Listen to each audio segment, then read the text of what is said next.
ನೋಡಿ ಸೋತಿದ್ದ ಪಂದ್ಯವನ್ನು ಗೆದ್ದು ಇತಿಹಾಸ ಬರೆದ ಟೀಮ್ ಇಂಡಿಯಾ ತಂಡ. ವೀಕ್ಷಕರೇ, ಇನ್ನು ಈ ಒಂದು ಪಂದ್ಯದಲ್ಲಿ ಭಾರತ ತಂಡವು ಮತ್ತೊಂದು ದಾಖಲೆಯನ್ನು ಬರೆದಿದ್ದು, ಆಗ ವೀಕ್ಷಕರೇ ಕೊನೆಯ ಓವರ್ನಲ್ಲಿ ಟೀಮ್ ಇಂಡಿಯಾ ತಂಡವು ಗೆದ್ದು ಬೇಕಿದೆಯಾ?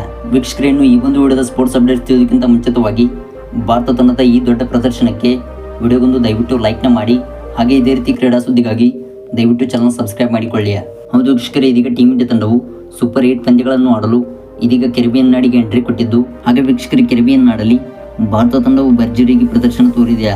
ಹೌದು ವೀಕ್ಷಕರೇ, ಇವತ್ತಿನ ಪಂದ್ಯದಲ್ಲಿ ಭಾರತ ಹಾಗೂ ಆಸ್ಟ್ರೇಲಿಯಾ ತಂಡವು ಮುಖಾಮುಖಿಯಾಗಿದ್ದು, ಇನ್ನು ವೀಕ್ಷಕರೇ ಈ ಒಂದು ಪಂದ್ಯದಲ್ಲಿ ಭಾರತ ತಂಡಕ್ಕೆ ಕೊನೆಯ 2 ಬಾಲ್ಗಳಲ್ಲಿ 10 ರನ್ಗಳು ಬೇಕಾಗಿದ್ದವ. ವೀಕ್ಷಕರೇ, ಈ ಒಂದು ಹಂತದಲ್ಲಿ ಸ್ಟ್ರೈಕ್ನಲ್ಲಿದ್ದ ಹಾರ್ದಿಕ್ ಪಾಂಡ್ಯ ಅವರು ಈ ಪಂದ್ಯವನ್ನು ಗೆಲ್ಲಿಸಿಕೊಟ್ಟಿದ್ದು, ಹಾಗೆ ವೀಕ್ಷಕರೇ 100% ಸೋತಿದ್ದ ಪಂದ್ಯವನ್ನು ಟೀಮ್ ಇಂಡಿಯಾ ತಂಡವು ಗೆದ್ದು ಇತಿಹಾಸ ಬರೆದಿದೆಯಾ? ಹೌದು ವೀಕ್ಷಕರೇ, ಭಾರತ ತಂಡವು ಜೂನ್ 20ರಂದು ಅಫ್ಘಾನಿಸ್ತಾನ ವಿರುದ್ಧ ಮೊದಲ ಪಂದ್ಯವನ್ನು ಆಡಲಿದೆಯಾ? ಇನ್ನು ವೀಕ್ಷಕರೇ, ಇದಕ್ಕೂ ಮುಂಚಿತವಾಗಿ ವೆಸ್ಟ್ ಇಂಡೀಸ್ನ ಪಿಚ್ನ ಬಗ್ಗೆ ತಿಳಿದುಕೊಳ್ಳಲು ಭಾರತ ತಂಡವು ಇವತ್ತು ವಾರ್ಮಪ್ ಪಂದ್ಯವನ್ನು ನಡೆಸಿತ್ತು.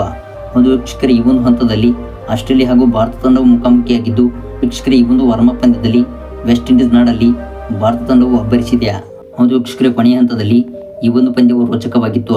ಆದರೆ ವೀಕ್ಷಕರೇ, ಈ ಒಂದು ಪಂದ್ಯವನ್ನು ಭಾರತ ತಂಡವು ಈಸಿಯಾಗಿ ಗೆದ್ದು ಮತ್ತೊಂದು ದಾಖಲೆ ಬರೆದಿದೆ.